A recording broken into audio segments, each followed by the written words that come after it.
Assalamualaikum warahmatullahi wabarakatuh. Kenalkan, nama saya Indah Timojeni Agustini selaku Ketua Kelompok dari Kelompok 1 kelas 19 C2. Nah, di sini kelompok 1 sendiri beranggotakan 4 orang. Di antaranya ada Dina Fitriani, Aprilia Ambarwati, Dewi Ismawati, dan Sri Isamadu. Di sini kami akan membahas dan mempresentasikan hasil diskusi kami mengenai proposal kreativitas dari mahasiswa sendiri atau PKM, yaitu judul yang kami ambil mengenai salah satu daerah yang sangat menarik untuk dibahas. Apa sih kira-kira? Nah, ini dia judulnya teman-teman, mengenai pengelolaan pariwisata desa adat oleh masyarakat The Dragon Village atau Kampung Naga dalam upaya memaknai warisan budaya Sunda. Pariwisata di Indonesia saat ini sedang berkembang pesat. Pariwisata juga dianggap sebagai usaha yang tidak membutuhkan banyak modal, tetapi menghasilkan pendapatan yang besar, sehingga dapat memotivasi masyarakat untuk turut berkecimpung di dunia pariwisata. Realitanya, memang pariwisata merupakan aktivitas yang dapat menghasilkan devisa secara instan, tetapi terkadang tanpa disadari telah menjual segala hal termasuk kebudayaan. Pariwisata juga merupakan salah satu jenis pariwisata yang memanfaatkan perkembangan potensi hasil budaya manusia sebagai objek daya tariknya. Agar pariwisata budaya tetap berjalan dengan baik, tentunya dengan daya tarik wisata budaya haruslah dilestarikan. Menjaga kebudayaan agar tetap seperti sedia kala memang tidak mudah, tetapi terdapat beberapa tempat yang keaslian budayanya ini masih terjaga dengan baik, seperti di Desa Wisata Tenganan, di Kampung Adat Baduy, dan di Kampung Werebo. Terdapat satu daya tarik wisata budaya yang unik di Provinsi Jawa Barat, yaitu Kampung Naga. Kampung Naga terletak di perbatasan antara Kabupaten Garut dan Kabupaten Tasikmalaya, Jawa Barat. Meskipun inilah berada di sebuah area pinggiran kota, Kampung Naga tetap dapat mempertahankan kebudayaannya dengan tidak menggunakan listrik sebagai penunjang hidup. Masyarakat dan kebudayaan ini merupakan dua konsep yang memiliki jalinan fungsional bagi kelangsungan hidup dan juga dinamika warganya. Kehidupan masyarakat di dalam koneksitasnya dengan ruang hidup dan waktu yang telah membentuk pola perilaku kehidupan dalam wujud kebudayaan. Kehidupan masyarakat dan juga berlandaskan pada cara, kebiasaan, nilai, dan norma yang bersifat kontinu dan terikat oleh suatu rasa identitas bersama hingga terbentuk adat istiadat. Kampung Naga merupakan sebuah kampung adat yang terletak di Desa Neglasari, Kecamatan Salawu, Kabupaten Tasikmalaya, Jawa Barat. Kampung ini merupakan satu-satunya kampung adat di Kabupaten Tasikmalaya yang hingga saat ini masihlah terjaga keaslian budayanya. Secara geografis, lokasi Kampung Naga ini berada pada posisi strategis dan ditunjang dengan faktor sarana-sarana transportasi. Lokasi Kampung Naga berada pada jalur transportasi Kota Tasikmalaya dengan Kota Garut, sehingga memudahkan masyarakat melakukan mobilitas. Namun demikian, masyarakatnya masih kuat mempertahankan adat istiadat sehingga inilah termasuk kategori masyarakat yang tradisional.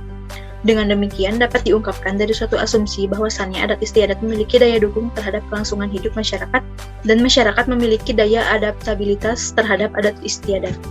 Berdasarkan latar belakang di atas, adapun rumusan masalah dalam penelitian ini adalah bagaimana pengelolaan pariwisata desa adat oleh masyarakat di Dragon Village dalam upaya memaknai warisan budaya Sunda. Tujuan penelitian ini adalah untuk mengetahui informasi secara mendalam mengenai pengelolaan pariwisata desa adat oleh masyarakat di Dragon Village dalam upaya memaknai warisan budaya Sunda. Manfaat dari dilakukannya penelitian ini adalah sebagai berikut. Yang pertama, manfaat teoritis. Penelitian ini diharapkan dapat dijadikan rujukan untuk menambah ilmu pengetahuan dan wawasan mengenai pengelolaan pariwisata desa adat oleh masyarakat di Dragon Village dalam upaya memaknai warisan budaya Sunda. Yang kedua, ada manfaat praktis. Bagi masyarakat, penelitian ini diharapkan menjadi bahan masukan dan pertimbangan untuk masyarakat lebih optimal dalam pengelolaan pariwisata desa adat oleh masyarakat di Dragon Village dalam upaya memaknai warisan budaya Sunda. Bagi pemerintahan desa, penelitian ini diharapkan menjadi bahan masukan untuk pemerintah desa dalam menjalankan tugas dan fungsi dalam pengelolaan pariwisata desa adat oleh masyarakat di Dragon Village dalam upaya memaknai warisan budaya Sunda. Di sini saya akan memaparkan terkait tinjauan pustaka. Yang pertama yaitu ada pemerintahan desa. Undang-Undang Nomor 6 Tahun 2014 tentang Desa. Dalam pasal 1 angka 2, yang dimaksud dengan pemerintahan desa adalah penyelenggaraan urusan pemerintah dan kepentingan masyarakat setempat dalam sistem pemerintahan Negara Kesatuan Republik Indonesia. Yang selanjutnya yaitu desa adat. Desa adat yaitu desa yang melaksanakan aturan hukum agama atau adat istiadat yang berlaku di wilayahnya masing-masing. Dengan artian lain, desa adat adalah sebuah kesatuan masyarakat hukum adat yang secara historis mempunyai batas wilayah dan identitas budaya yang terbentuk atas dasar teritorial dan juga berwenang mengatur dan mengurus kepentingan masyarakat desa berdasarkan hak asal-usul. Yang selanjutnya yaitu ada pengelolaan. Pengelolaan adalah suatu rangkaian proses baik berupa perencanaan, pengorganisasian, pengendalian, dan juga pengawasan dalam suatu organisasi di dalam dunia pendidikan sehingga tujuan pendidikan yang diinginkan dapat berjalan secara efektif dan efisien.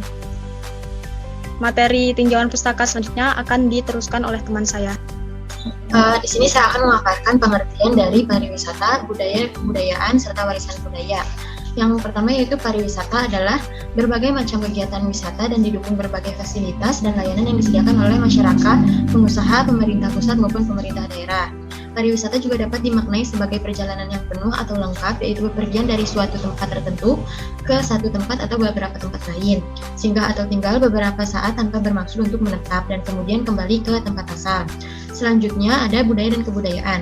Dalam kajian antropologi, budaya dianggap singkatan dari kebudayaan, sehingga tidak ada perbedaan berdasarkan definisinya. Namun berdasarkan penelusuran dari berbagai literatur, ada beberapa pengertian budaya dan kebudayaan. Budaya merupakan cara hidup yang berkembang serta dimiliki bersama oleh kelompok orang dan diwariskan dari generasi ke generasi selanjutnya. Budaya juga terbentuk dari berbagai unsur yang rumit, termasuk sistem agama, politik, adat istiadat, perkakas, bahasa, bangunan, pakaian, serta karya seni. Budaya juga mempengaruhi banyak aspek dalam kehidupan manusia. Seiring berjalannya waktu, budaya bersifat kompleks, abstrak, dan luas dalam peradaban manusia. Adapun fungsi dari budaya yaitu sebagai batas, identitas, komitmen, stabilitas, serta pembentuk sikap dan perilaku. Dan yang terakhir yaitu warisan budaya. Apa sih warisan budaya? Warisan budaya adalah keseluruhan peninggalan kebudayaan yang memiliki nilai penting sejarah, ilmu pengetahuan dan teknologi, serta seni. Warisan budaya dimiliki bersama oleh suatu komunitas atau masyarakat dalam mengalami perkembangan dari generasi ke generasi dalam alur suatu waktu. Yang termasuk dalam warisan budaya yaitu tradisi dan ekspresi lisan, termasuk bahasa sebagai wahana warisan budaya tak benda. Selanjutnya seni pertunjukan, adat istiadat masyarakat dan perayaan-perayaan, pengetahuan dan kebiasaan perilaku mengenai alam semesta dan kemahiran tradisional. Metode penelitian yang pertama itu ada jenis penelitian. Apa sih yang kita gunakan? Nah, metode yang kita gunakan dari jenis penelitian ini yaitu metode kualitatif deskriptif, di mana metode ini dipilih untuk menggambarkan fenomena yang ada di lapangan secara detail, terperinci, dan struktur. Yang kedua itu mengenai teknik pengumpulan data. Yang pertama ada teknik wawancara. Nah, di sini kami melakukan wawancara langsung yang dilakukan pada penelitian ini kepada kepala desa maupun kepada masyarakat sekitarnya. Nah, yang kedua observasi. Observasi di sini kami melakukan referensi di Kampung Naga di Desa Neglasari, Kecamatan Salawu, Kabupaten Tasikmalaya, Jawa Barat. Sedangkan dokumentasi di sini pada penelitian di sini itu berupa foto, video maupun dokumen-dokumen pendukung di sini. Nah, yang selanjutnya ada tahap penelitian. Tahap penelitian di sini terbagi ke dalam 3 golongan, yaitu orientasi, reduksi, dan seleksi. Sedangkan langkah-langkah dalam penelitian itu terbagi ke dalam beberapa langkah. Nah, kemudian prosedur penelitian di sini tadi udah dijelaskan di Kampung Naga sendiri. Sedangkan luaran dan indikatornya sendiri kita masuk ke dalam jenis PKM RSH ataupun non-empirik. Nah, teknik pengumpulan data ada observasi, survei riset lapangan ke lokasi penelitian di Kampung Naga sendiri. Kemudian analisis data. Analisis datanya yaitu deskriptif kualitatif seperti yang tadi sudah saya jelaskan. Sedangkan dari cara penafsirannya, kami penafsiran dari pelestarian pariwisata dan budayanya, terutama dari kebudayaan Sundanya. Nah, dari yang terakhir yaitu ada penyimpulan dan hasil, yaitu penelitian ini disesuaikan dengan data yang ada, apakah valid dan konsisten atau tidaknya gitu.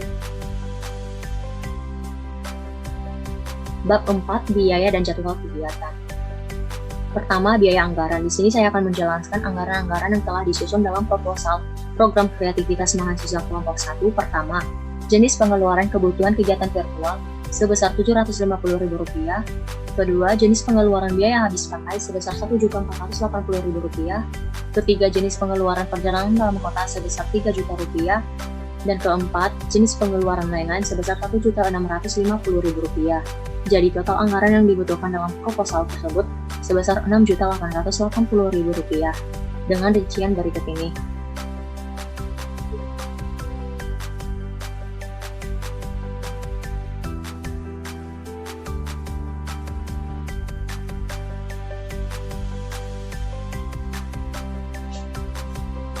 Selanjutnya, jadwal kegiatan. Ada 5 tahap kegiatan yang kami lakukan. Pertama, tahap perencanaan. Pembentukan regu atau tim riset, penentuan tema dan judul riset, penentuan tempat riset, pemantapan dan bimbingan tim riset yang dilakukan di minggu pertama dengan penanggung jawab masing-masing. Tahap kedua, persiapan. Penyusunan jadwal kegiatan, pembuatan dan penyusunan pedoman wawancara, pembelian dan penyewaan alat kebutuhan riset dilakukan di minggu pertama juga dengan penanggung jawab masing-masing. Tahap ketiga, pelaksanaan. Pengamatan lapangan, mencari narasumber, melakukan wawancara, melakukan pengambilan dokumentasi yang berupa foto atau video, mengadakan pertemuan virtual via Zoom atau Google Meeting dengan penanggung jawab masing-masing. Tahap keempat, pengelolaan data, mendengarkan kembali rekaman wawancara, mengklasifikasi atau mengelompokkan hasil wawancara dengan indikator penelitian, menganalisis hasil wawancara yang telah dikelompokkan, penarikan kesimpulan dan analisis yang dilakukan di minggu terakhir. Tahap kelima, pengumpulan data, penyusunan draft dan laporan akhir yang dilakukan oleh ketua kelompok rekan kami. Adapun referensi yang kami perlukan yaitu jurnal yang berlaku 10 tahun belakangan ini. Dan dengan jumlah jurnal ada 9. Adapun susunan organisasi tim kegiatan dan pembagian tugas. Indah Triwahyuni sebagai Ketua Penanggung Jawab seluruh kegiatan. Kedua, Wina Fitriani sebagai Penanggung Jawab dokumentasi gambar. Ketiga, Dewi Isnawati sebagai Penanggung Jawab pembelian dan penyewaan kebutuhan. Keempat, Aprilia Ambarwati sebagai Sekretaris. Kelima, Sri Samadengku sebagai Penanggung Jawab dokumentasi video, yang dimana alokasi waktu 5 jam per minggu. Dari kelompok 1, sekian teman-teman. Terima kasih udah bersedia untuk nonton video kami dari awal sampai akhir. Semoga ada manfaatnya ya teman-teman. Thank you for watching.